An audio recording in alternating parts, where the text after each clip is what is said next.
7h14. A gente chama atenção agora para quem está à procura de um novo emprego. Veja quais são as vagas disponíveis na nossa região.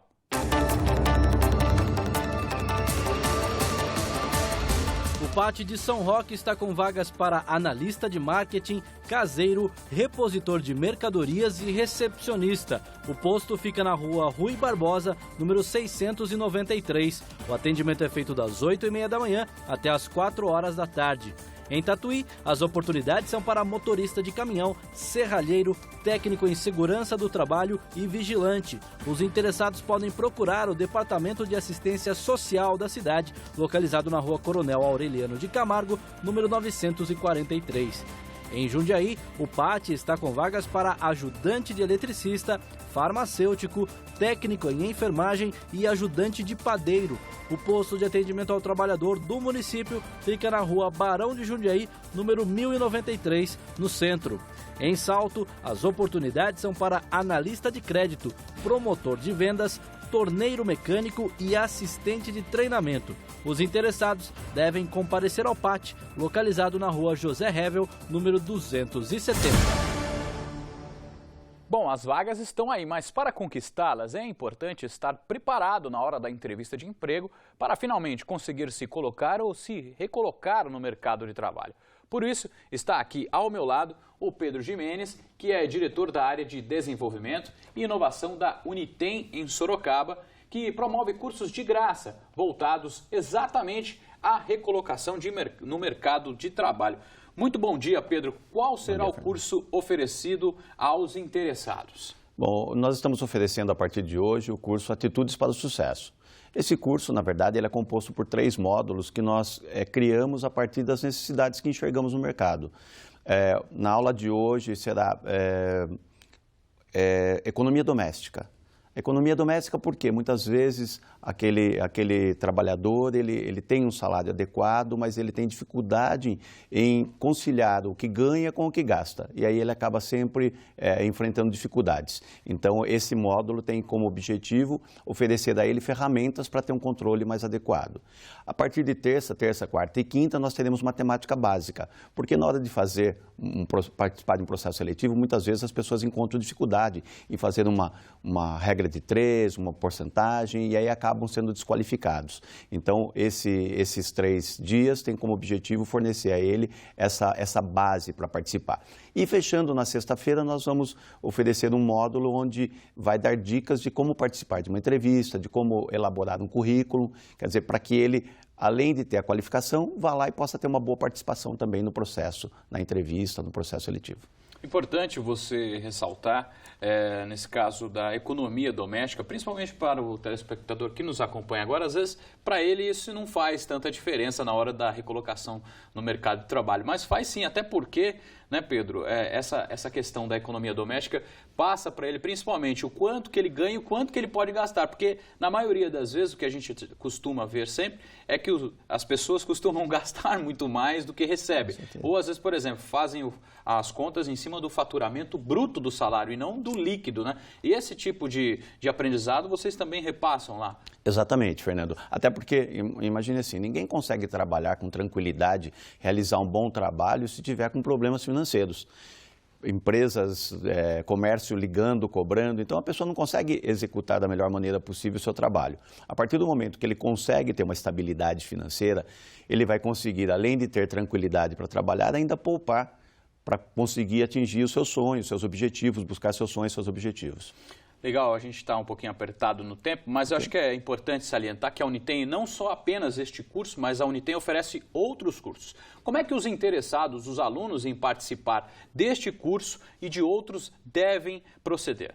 Olha, eles podem procurar lá na Unitem, na nossa sede, lá na Avenida General Osório, 1840, fica na Vila Barão, no alto do Trujillo, ali no final da General Osório.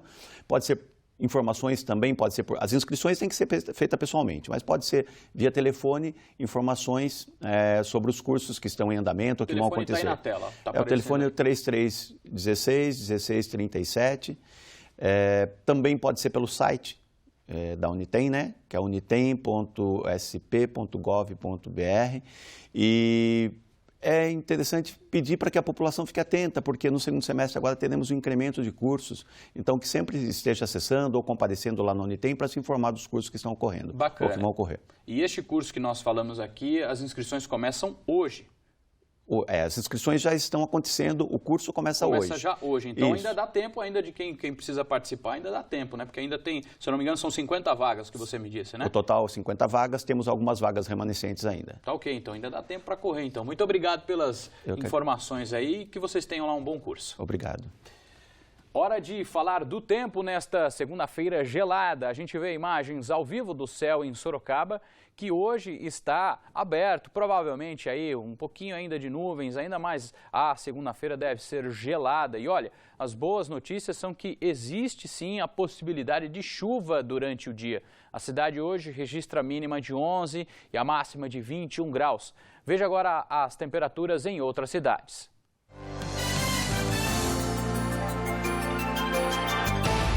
Em Salto, as temperaturas variam entre 11 e 22 graus, mesma máxima prevista para Laranjal Paulista. Em Jundiaí, a mínima é de 14 e a máxima de 22. Em Itapetininga, a máxima não deve passar dos 20 graus.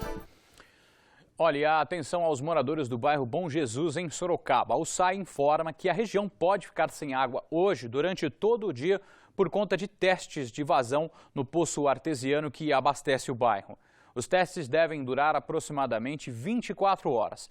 Para tentar amenizar o problema, o SAI disse que vai abastecer o reservatório do bairro por meio de caminhões-pipa.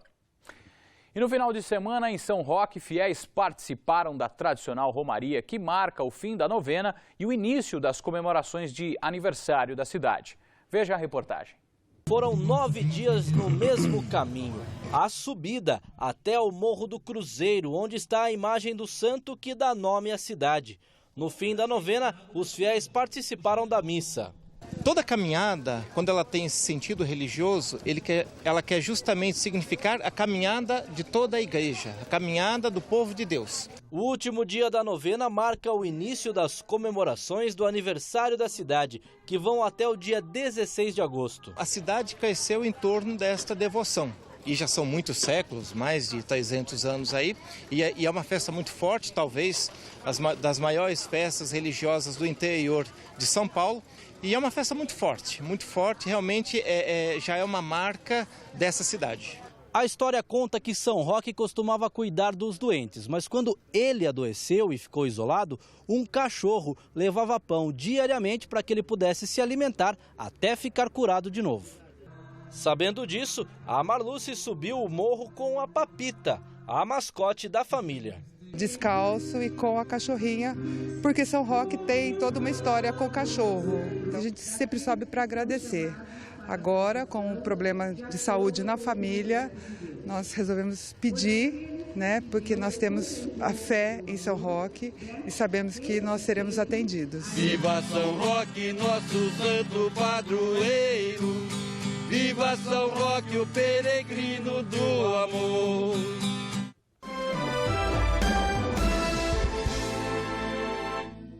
Agora são 7 horas e 23 minutos e para atualizar a situação do trânsito na região, a gente volta a falar com o J. Abreu, que está na Avenida Dom Aguirre, em Sorocaba.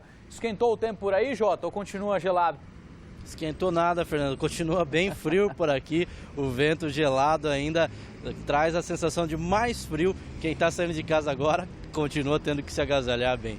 Olha, Fernando, a situação de trânsito nesse momento por aqui aumentou um pouco o fluxo de veículos, mas mesmo assim o motorista consegue desenvolver uma boa velocidade, tanto aqui quanto nas principais ruas e avenidas de Sorocaba. No caso das rodovias, na maioria delas o trânsito é tranquilo. Tem apenas um problema na rodovia Raposo Tavares, em Sorocaba, na altura do shopping e um hipermercado.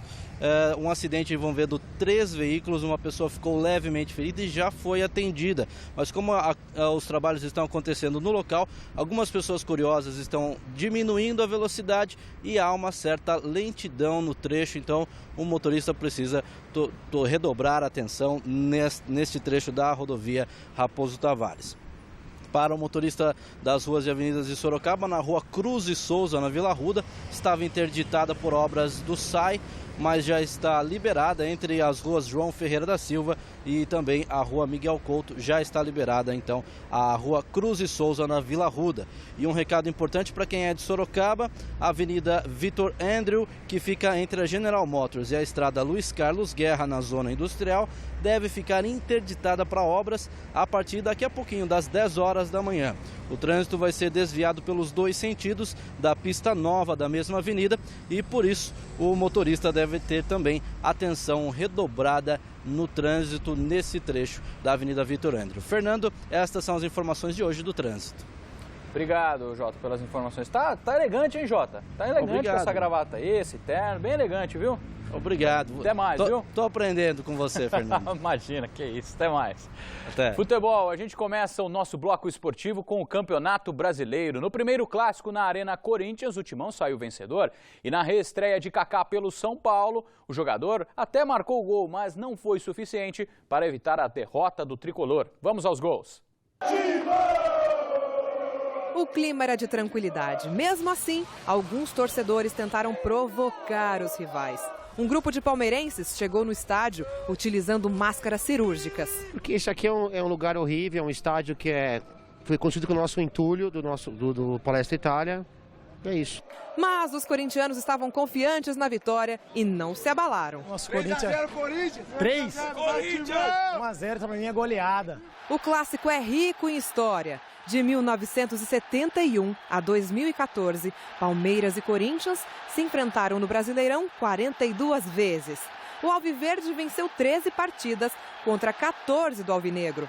E são 15 empates. Contrariando as expectativas, saiu tudo muito bem. Foi tudo muito pacífico, graças ao policiamento redobrado e à distância existente entre as entradas de cada rival. O futebol não é pra isso, né? Pra ficar com essa rivalidade, só dentro de campo. Torcida do Palmeiras lá, vem torcer pro time deles, a gente pro nosso. A Polícia Militar resolveu pedir linhas de metrô exclusivas para o clássico. Os alvinegros desembarcaram na estação Corinthians Itaquera. Já os alviverdes desceram na Dom Bosco e ainda caminharam 4 quilômetros escoltados pela cavalaria da PM. O esquema de segurança foi aprovado pelas torcidas. Em campo, o primeiro tempo do jogo não animou. O Timão tocou a bola, mas não conseguiu achar brechas na defesa do Verdão, que explorou os contra-ataques. Aos 5 minutos do segundo tempo, o volante Elias tirou o Tobio da jogada e mandou a bola nos pés de Guerreiro, que abriu o placar para o Corinthians, 1-0. Aos 46 minutos, Elias de novo tocou para Petros, que bateu cruzado. A bola bateu na trave, nas costas do goleiro Fábio e entrou. Corinthians 2-0. A derrota foi dura para os palmeirenses, que, revoltados, descontaram nas cadeiras da arquibancada. Jogando em casa, o Goiás abriu o placar com o Amaral aos 44 do primeiro tempo. Bruno Mineiro fez 2-0 no comecinho do segundo tempo. E o estreante do dia, Kaká, diminuiu a vantagem aos 31 minutos. E ficou nisso. Goiás 2, São Paulo 1. O Sport venceu o Atlético Mineiro na Ilha do Retiro. Felipe Azevedo marcou o primeiro gol para o Sport. Durval fez o segundo. E Diego Tardelli descontou para os mineiros. Final, 2-1 Sport. O Atlético Paranaense perdeu feio para o Fluminense na Arena da Baixada. Jean fez o primeiro dos cariocas. Depois foi a vez de Conca ampliar de pênalti. E fechando a goleada, Cícero fez o terceiro. Atlético 0, Fluminense 3. O Grêmio também perdeu em casa para o Coritiba. Os gols foram todos no segundo tempo. Zé Eduardo fez o primeiro para os paranaenses. Barcos empatou logo em seguida. E de novo, ele fez o segundo do Grêmio. Zé Eduardo também marcou o segundo dele e empatou. Aos 48, Alex fez o gol da vitória do Coritiba, 3-2. No Maracanã, o Flamengo venceu o Botafogo por 1-0 na estreia do técnico Vanderlei Luxemburgo. O gol de Alexandro, de cabeça, aos 32 minutos do segundo tempo, tirou o Mengão da última colocação do campeonato. Já o Cruzeiro segue líder absoluto do Brasileirão, com 5 pontos à frente do Corinthians, o vice-líder. Jogando em casa, os mineiros não tiveram pena do Figueirense. De pênalti, Lucas Silva abriu o placar. Depois foi a vez de Marquinhos. Dedé, de cabeça, fez o terceiro.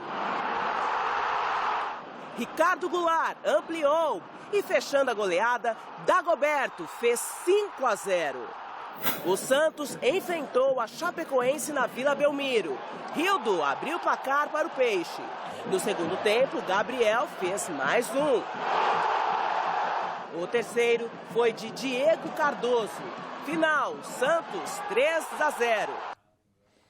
E a gente viu aí que o domingo foi só de jogão, né? E teve clássico também em Sorocaba. Depois de quase 2 anos, um derby local. O São Bento venceu o Atlético Sorocaba. Era aglomeração de fechar a rua. Difícil saber se os torcedores vieram para ver o próprio time ou aliviar a saudade do clássico. O derby representa que é o nosso maior jogo, que é o nosso maior rival. O São Bento precisava do Atlético para reviver. E isso é muito bom para os dois times. O mando de campo e o otimismo antes da partida eram azuis. 3-0 pro São Bento. 2-1 pro São Bento. 2.500 pessoas acompanharam o jogo no SIC. Eram na maioria torcedores do São Bento. Mesmo em desvantagem numérica, atleticanos fizeram barulho também. São 21 anos de confronto. Se comparada a outros derbys, é uma rivalidade jovem. Não tão jovem quanto a criançada que esteve no estádio para acompanhar a partida. Esse é o primeiro derby desde setembro de 2012. Está difícil as duas equipes se enfrentarem porque estão em divisões diferentes do Campeonato Paulista. Aliás, esse ano as coisas se inverteram. O São Bento subiu e o Atlético foi rebaixado. Só se enfrentaram nesse final de semana porque caíram no mesmo grupo de outra competição, a Copa Paulista. A bola rolou para acabar com o jejum de clássicos. Foi o São Bento que começou a pressionar. Depois de toque de Gueguel, Marquinhos quase abriu o placar. Marquinhos tentou mais uma vez, o goleiro João Paulo defendeu. O esforço deu resultado e Macanak fez de cabeça o primeiro gol do jogo. O empate para esquentar o jogo veio no chute cruzado de Rafael Tufa. E olha que o Atlético quase virou instantes depois na tentativa de Canga. Para o lado do São Bento, Éder caiu na área e a torcida reclamou bastante. E foi no primeiro tempo mesmo que o São Bento desempatou. Um golaço de Gueguel. A rivalidade acirrou os ânimos depois de uma entrada forte do atleticano Diego Marangon no adversário. Jogadores e comissão técnica discutiram e até um reserva do São Bento, Joel, foi expulso sem nem ter encostado na bola. No segundo tempo, com um jogador a mais, o São Bento tentou controlar a partida. A primeira tentativa do Atlético foi tranquila para o goleiro Henal. O jogo esfriou até que o Atlético foi caçar o empate. Canga acertou a trave. Ninguém mais balançou as redes, diferença de um gol. Mas no clima de provocação, a torcida do São Bento até gritou olé. Final, São Bento 2, Atlético Sorocaba 1. Para o torcedor do Azulão, a melhor forma de rever o rival. Maravilha de jogo, nosso time está arrebentando. É importante a gente assimilar os erros que aconteceram, né, para que a gente possa não acontecer no jogo contra o Grêmio Osasco. Olha, eu acho que o São Bento, pela tradição que tem no estado de São Paulo, ele é um time a ser batido independente da situação. O São Bento assumiu de forma isolada a liderança do Grupo 3 da Copa Paulista com 6 pontos e o Atlético está em 5º lugar com apenas 1 ponto. O Noticidade Manhã fica por aqui. Outras notícias da região você acompanha à 13h no Manchetes Noticidade com o Nolan Roberto, que hoje vai mostrar que o Fundo Social de Solidariedade de Jundiaí está com vagas para novos cursos. Um ótimo começo de semana para você e a sua família. Saúde e sucesso!